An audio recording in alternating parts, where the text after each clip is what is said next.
Good evening. So I'm Laura Harkness-Brennan from the Physics Department, and it's my pleasure to talk to you about two of my favourite things, which are physics and Despicable Me. So I'm going to talk to you today about the work that we're doing in the Physics Department with regards to imaging radiation, which is invisible. So there's a few key questions that we are trying to address in our work. One is, where does radiation come from? And the second one is, how do we know it's there? So right now there's radiation all around us, not that you would know it.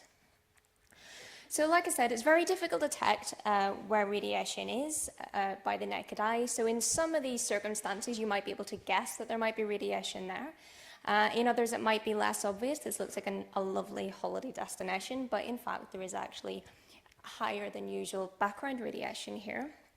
And at the bottom left-hand side of the screen here, we've got two workers in Japan who are actually excavating some soil from near Fukushima to try and identify whether or not there's any radiation in that soil that could potentially be harmful whenever they grow plants in that region, because the plants could potentially uptake that radioactivity. So wouldn't it be much easier if we were able to develop techniques that would allow these guys to actually place something nearby and to image where the radiation is, rather than having to go through all of this? So I just wanted to outline a little bit about radioactive decay. I'm not going to bore you too much with this, but essentially an atom is made up of a nucleus, which has got protons and neutrons in it, and electrons around the outside. An unstable atom is something that wants to decay. It wants to lose its energy in some way. And there's two main ways that it can do this.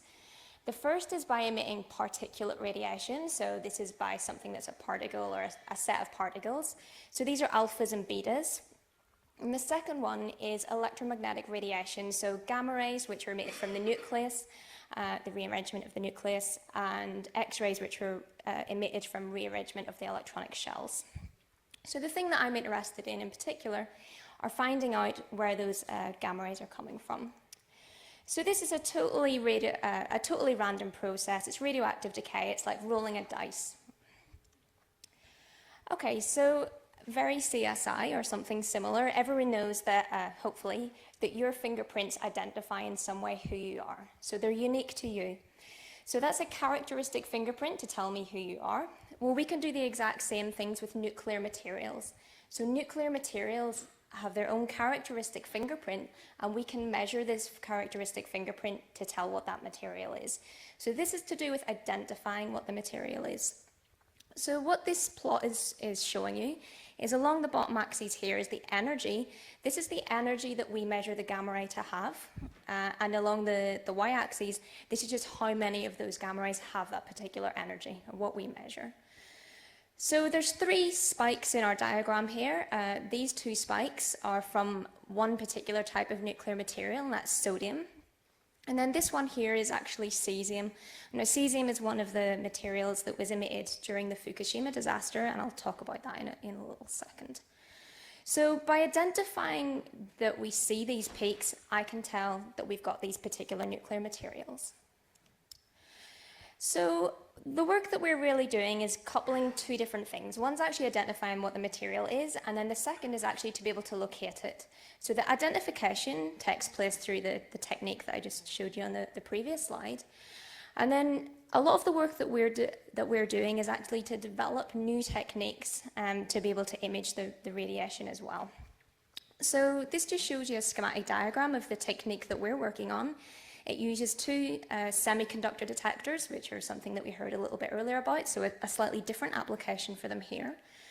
And we've got a gamma ray source located in front of the detector system. So the gamma rays are emitted from that source, and they travel in all sorts of directions. But the ones that we're interested in are the ones that interact in our detector system. In other words, they leave some evidence behind that we can measure. So by measuring or detecting the signatures, so like this type of information, in these two detectors, we can identify what it is, and we can track back where the gamma ray has come from. So on the bottom right-hand side here just shows a little video of the type of reconstruction that we would hope to observe by using this type of technique. So why is this really interesting to us? Okay, so I work in a number of projects that use this type of technique, and these can be used in things like healthcare, in nuclear decommissioning, and also in security. But I'm just going to talk to you about one of those today, and it's to do with going to nuclear power plants and trying to identify where radiation is. So this is actually a pretty hot topic at the minute, obviously with what happened at Fukushima. There's been a lot of research and development to try and help the guys out there determine where the radiation is and where it's ended up. So this just shows you a clip out of the Telegraph earlier this year, which is actually showing a radiation image from within the Fukushima nuclear power plant. And this was actually developed, this camera was developed by a UK company that's based up in Cumbria. And what they've done is they've actually suspended a detection system and attached it to a drone and flown it above this area. The reason you would want to do that kind of remote response is that you don't really want to go in there. Okay, so coupling these to new technological developments in drones and robots is a really, really exciting area of interdisciplinary research for this field. So the problems that they had in Fukushima are that there was a number of different materials released, iodine, a couple of different elements of cesium or isotopes of cesium. The one that's of major concern to the people in Japan, or of concern to the people of Japan, is this one because it's the stuff that sticks around for a long time. The other two isotopes, they decay away pretty quickly, so they're not very measurable now, whereas this one's still hanging around. So they're very, very interested in imaging this type of radiation. So what we've done in our lab is we've actually used our detector system that I described a little bit earlier to image some of this cesium material inside our lab. So on the left-hand side, I've actually got an overlay here of a photograph, an optical photograph of our lab. It's a modern science. It looks beautiful and clean. It's totally chaotic. And in the middle here is where the radioactive source is actually being located, and we get really good identification and localization. So where do we want to move from there? So these stationary images are all well and good, but whenever we're thinking about coupling them to devices like drones and robots, what we want to be able to do is to put something that's able to give you information back in real time. So these images were sort of post-processed, so we had to take the data, then do something to that data in order to produce these images. But what we actually would like to do is to be able to set a system in and observe it in real time. Okay, now that's pretty challenging.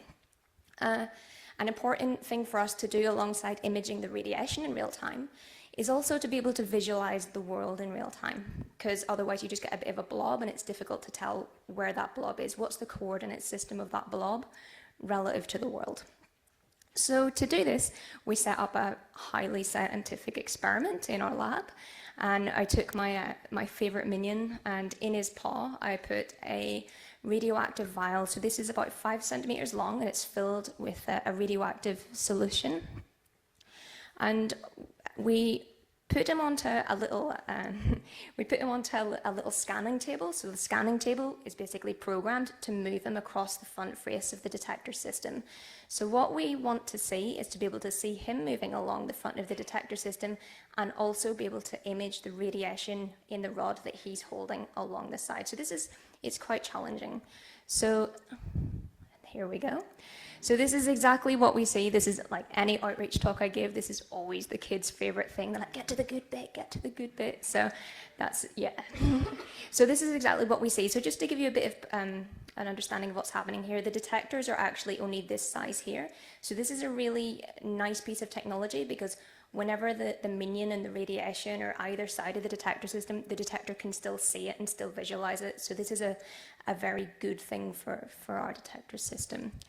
So I just want to wish you a very Merry Christmas and hand you over to very festive Heather.